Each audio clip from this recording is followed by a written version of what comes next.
जो पढ़ाई का स्तर है वो न्यूनतम स्तर है सैनिक स्कूल अंबिकापुर का। अगर आप पिछले 3 साल 4 साल का रिकॉर्ड देखेंगे तो शायद यहाँ से एक भी बच्चा एनडीए में नहीं गया है।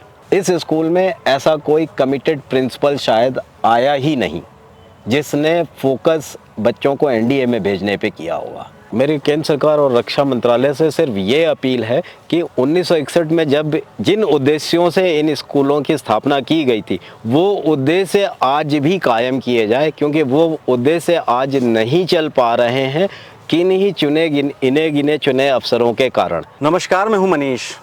इस वक्त मैं अंबिकापुर में हूं। देश में 33 सैनिक स्कूल संचालित हैं, जिसमें एक स्कूल छत्तीसगढ़ के सरगुजा में है, यानी अंबिकापुर में। अंबिकापुर का जो सैनिक स्कूल है किसी न किसी कारण से आए दिन चर्चा में ज़रूर रहा है। पिछले कुछ महीने पहले एक यहाँ पर पढ़ने वाले बच्चे की मौत हो गई थी, जो बच्चा बिलासपुर का रहने वाला था। काफ़ी विवादित मामला था, पर मामला अचानक से शांत हो गया। उसके बाद इस सब्जेक्ट पर किसी ने बात करना भी उचित नहीं समझा। बहुत सारे कारण हैं। आज हम एक ऐसे व्यक्ति से आपकी मुलाकात कराएंगे जो इस सैनिक स्कूल में बतौर कार्यालय अधीक्षक के पद पर पदस्थ थे। महज 13 महीने इन्होंने यहाँ पर अपनी सेवा दी, बेहतर काम करके दिखाया, और उस बेहतर काम करने का नतीजा ये हुआ कि उस 13 महीने के बाद अगले 10 साल तक, यानी आज तक, वो टर्मिनेट हैं। और टर्मिनेशन का क्या कारण रहा है और इस 10 साल में उन्होंने न्याय पाने के लिए कहाँ कहाँ पर वो गए। रहने वाले वो मूलतः उत्तर प्रदेश कानपुर के हैं। कानपुर से छत्तीसगढ़ का सरगुजा और छत्तीसगढ़ का ही बिलासपुर का हाई कोर्ट इनके लिए अब लगभग आदत सा हो गया है। पूरे जीवन का जो कमाई का इनका हिस्सा था वो उससे कहीं ज़्यादा न्याय पाने के लिए कोर्ट कचहरी के चक्कर काटते हुए खर्च कर चुके हैं। आज हमारे साथ जयंत कुमार सिंह जी हैं, जो मूलतः कानपुर के रहने वाले हैं।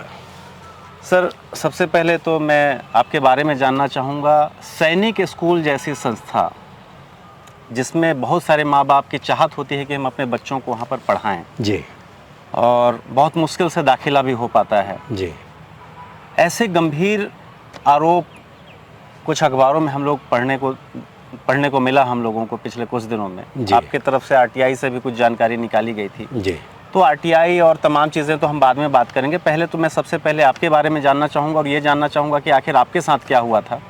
जी, ज़रा विस्तार से बताइए। मैं सैनिक स्कूल अंबिकापुर ज्वाइन करने से पहले भारतीय वायुसेना में लिपिक संवर्ग में पदस्थ था।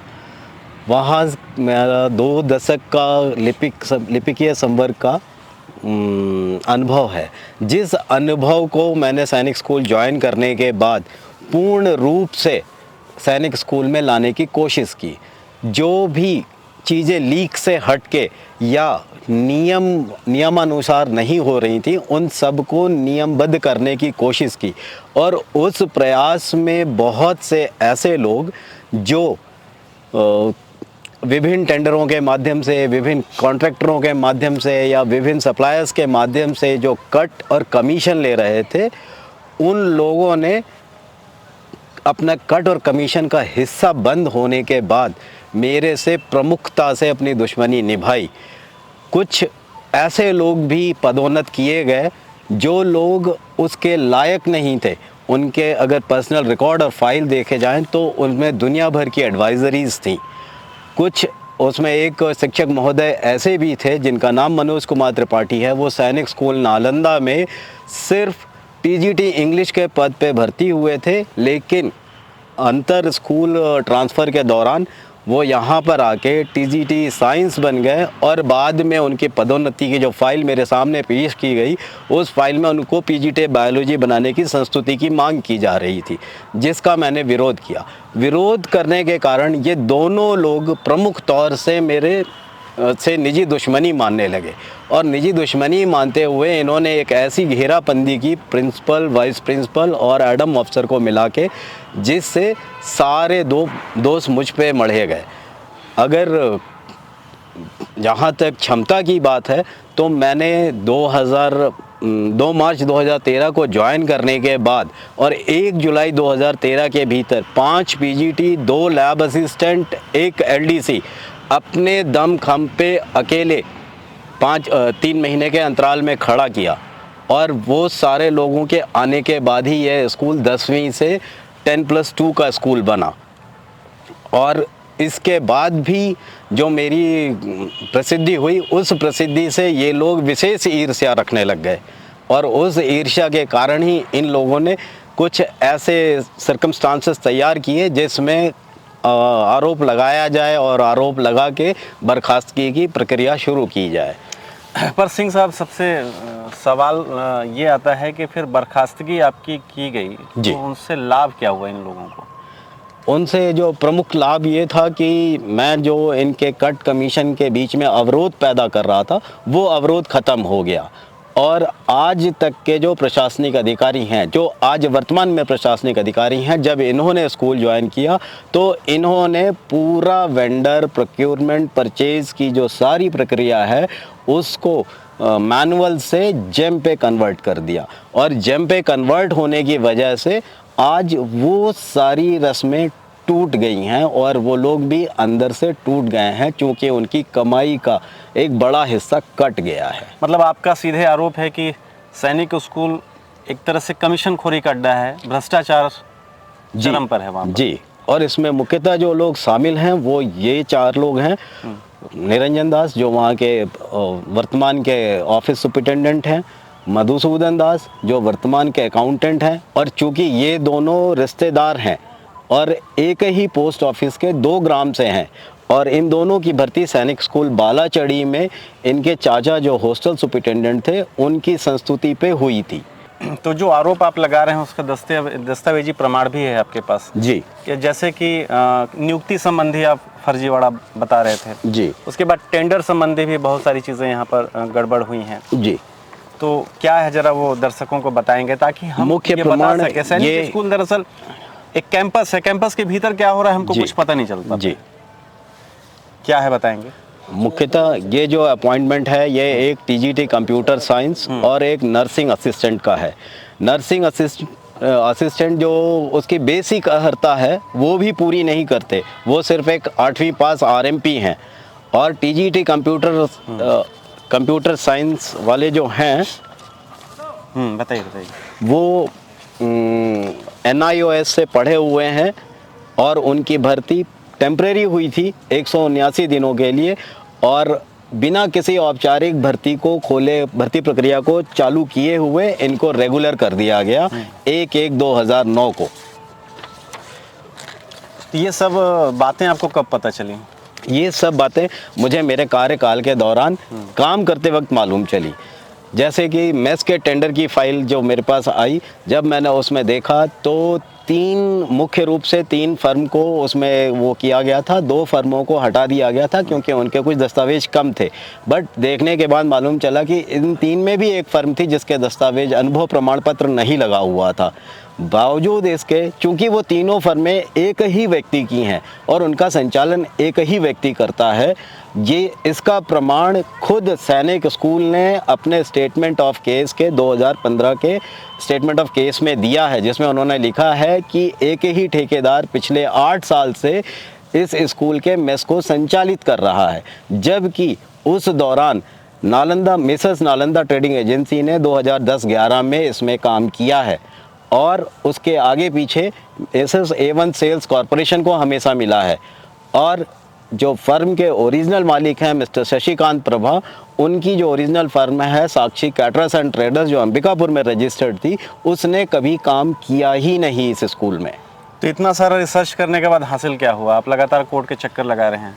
जी, वो असल में जो ये फर्जी नियोजन की प्रक्रियाएं हैं, फर्जी पदोन्नत की प्रक्रियाएं हैं और जो दूसरे लोग गलत तरीक़ों से आ गए हैं, अब चूँकि ये प्रमुख दुश्मन बन गए हैं, तो ये सब लोग मिल के, जो भी मैं अधिवक्ता महोदय को नियुक्त करता हूँ हाई कोर्ट बिलासपुर में, उनको समय समय पर मैनेज कर लेते हैं और मैनेज करके ये मेरे केस को ही लिस्ट नहीं होने दे रहे हैं। तो 9 साल से आप लगातार लड़ाई लड़ रहे हैं। जी। क्या लगता है, उम्मीद है आपकी नौकरी आपको वापस मिल पाएगी?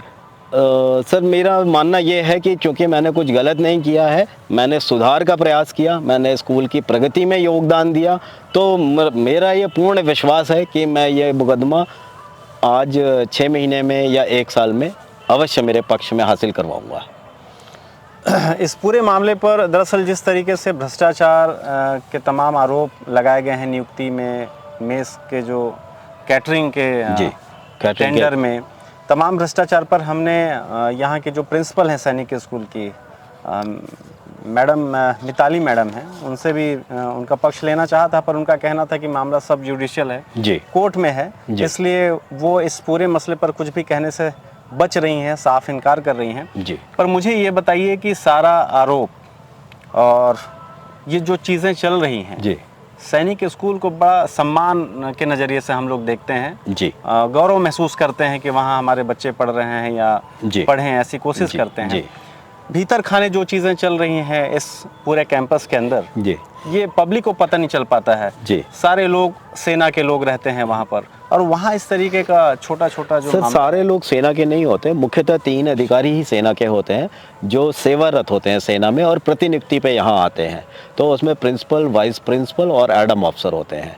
वो सेना के अधिकारी ऐसा नहीं चाहते, ना करते हैं। उनको ऐसा करने के लिए मुख्यतः ये 3-4 लोगों का एक समूह है जो मतलब क्या करते हैं, प्रेरित या बाध्य करता है। अच्छा, आप पर जो आरोप लगाए गए थे वो क्या थे, जरा उसके बारे में बताएंगे? सर मेरे ऊपर एक मिस्टर अशोक कुमार सैनी एलडीसी थे, उन्होंने मानसिक प्रताड़ना का आरोप लगाया था, जबकि वस्तुतः वैसी कोई भी बात नहीं थी, क्योंकि वो मेरे अंडर काम नहीं करते थे। वो सैनिक स्कूल के एनसीसी कंपनी में थे, तो मेरा उनका डायरेक्ट कोई लेना देना नहीं था। लेकिन वो प्रिंसिपल के बहुत ही चहेते थे, क्योंकि उस समय उस एनसीसी में जाने से पहले वो प्रोक्योरमेंट दफ्तर में थे और उन्होंने वहाँ से उनको बहुत सारा कट कमीशन सब दिलवाया था।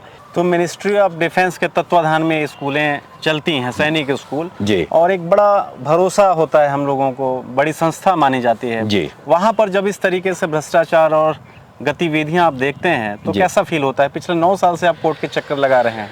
जी सर, ये समझ में आता है कि व्यवस्था हमारी पूरी की पूरी सड़ चुकी है। उम्मीद है कि शायद आने वाले 1 या 2 साल में मुकदमा मेरे पक्ष में आएगा, क्योंकि जो दस्तावेज मेरे पास हैं वो हर तरीके से सैनिक स्कूल अंबिकापुर और वहाँ पदस्थ रहे अधिकारियों को गलत साबित कर रहे हैं। उनके अपने ही दस्तावेज पिछले अधिकारी और अगले अधिकारी में आपस में विरोधाभासी हैं। मेरी केंद्र सरकार और रक्षा मंत्रालय से सिर्फ ये अपील है कि 1961 में जब जिन उद्देश्यों से इन स्कूलों की स्थापना की गई थी वो उद्देश्य आज भी कायम किए जाए, क्योंकि वो उद्देश्य आज नहीं चल पा रहे हैं इन्हें गिने चुने अफसरों के कारण। जो पढ़ाई का स्तर है वो न्यूनतम स्तर है सैनिक स्कूल अंबिकापुर का। अगर आप पिछले 3 साल 4 साल का रिकॉर्ड देखेंगे तो शायद यहाँ से एक भी बच्चा एनडीए में नहीं गया है। तो जयंत कुमार जी बता रहे हैं कि सैनिक स्कूल जहाँ हम चाहते हैं कि हमारे बच्चे वहाँ पर पढ़ें, वहाँ चयन प्रक्रिया में, भर्ती प्रक्रिया में किस तरीके से धांधली की जाती है। आप बेहतर तरीके से समझ पा रहे होंगे कि भ्रष्टाचार किस तरीके से नस्ल में आ गया है, और शायद आप इन सब चीज़ों का विरोध कर रहे थे जिसका खामियाजा आपको भुगतना पड़ा। तो जो परिजन हैं, बहुत सारे ऐसे बच्चे हैं जो वहाँ आज भी पढ़ाना चाहते हैं बच्चों को, बहुत सारी उम्मीदें रहती हैं, बहुत सम्मान के नज़रिए से हम लोग सैनिक स्कूल को देखते समझते हैं। ये सारी बातें जानने के बाद उन माँ बाप को कैसा लगता होगा जिनके बच्चे एलिजिबल होने के बाद भी वहाँ पर एडमिशन नहीं ले पाए? जी सर, ऐसे माँ बाप हतोत्साहित तो बहुत होते थे और आज भी होते होंगे, क्योंकि अभी की प्रक्रिया में मैं नहीं जानता कि कौन लोग क्या हैं, बट लोगों की आशाएं बहुत थी इन स्कूलों से, अपेक्षाएं बहुत थी। एक मन में विश्वास था कि मेरा बच्चा इस स्कूल में पढ़ेगा तो मेरा बच्चा एक मतलब बहुत उम्दा नागरिक बनेगा इस देश का, बहुत उम्दा अधिकारी बनेगा सेना का। लेकिन वो सारी मान्यताएं उन लोगों की टूट रही हैं। इस स्कूल में ऐसा कोई कमिटेड प्रिंसिपल शायद आया ही नहीं जिसने फोकस बच्चों को एनडीए में भेजने पे किया होगा। कुल मिलाकर मीडिया से भी साफ बचने का मौका मिल जाता है कि वो मंत्रालय के माध्यम से चलाया जा रहा है, संचालित है, तो मीडिया को भी वो कुछ बताना उचित नहीं समझते, और आमतौर पर किसी भी सवाल का जवाब उनके पास साफ है। आप सैनिक स्कूल के कैंपस में आसानी से नहीं जा सकते। नहीं जा सकते। सवाल का जवाब आप नहीं ले सकते, नहीं उनसे ले पूछ सकते। नहीं सकते। मतलब उस कैंपस के भीतर क्या हो रहा है इस बारे में बहुत ज़्यादा अगर जानकारी हम चाहें भी तो हमको नहीं मिल नहीं पाएगा। पिछले कुछ समय पहले ही स्कूल काफ़ी चर्चा में था जब एक बच्चे की वहाँ पर मौत हो गई थी। जी, कैडेट उसको ऋषभ धारिया। फीवर था जी। काफ़ी तेज, बिलासपुर का रहने वाला था। जी। उसके बारे में भी कुछ जानकारियाँ निकल के आई कि वो बहुत बड़ी लापरवाही थी जी। प्रबंधन की, जिसके बाद उस बच्चे की मौत हो गई थी। जी क्या पूरा मामला था उसके बारे में बताएंगे? सर, इस मामले की मुझे जानकारी नहीं है, बट मुझे ये मालूम चला था कि वो बच्चा 1 सप्ताह पहले ही स्कूल में दाखिला लेकर आया था और 7वें या 8वें दिन ही उस बच्चे की असामयिक मृत्यु हो गई। तो जयंत कुमार सिंह जी जो हैं न्याय की लड़ाई में अब तक 9 से 10 साल आप बिता चुके हैं। जी। उम्मीद करते हैं जैसा आप कह रहे हैं कि आगामी 2 सालों में इनको न्याय मिल पाएगा, और हम उम्मीद करते हैं कि इस वीडियो को रक्षा मंत्रालय के अधिकारी खासकर तौर पर देखें और देखें कि अंबिकापुर का जो सैनिक स्कूल है किस तरीके की अव्यवस्थाएं हैं यहाँ पर और क्या कुछ यहाँ चल रहा है। बेहतर होगा कि समय रहते इस अव्यवस्था को सुधारा जा सके। शुक्रिया।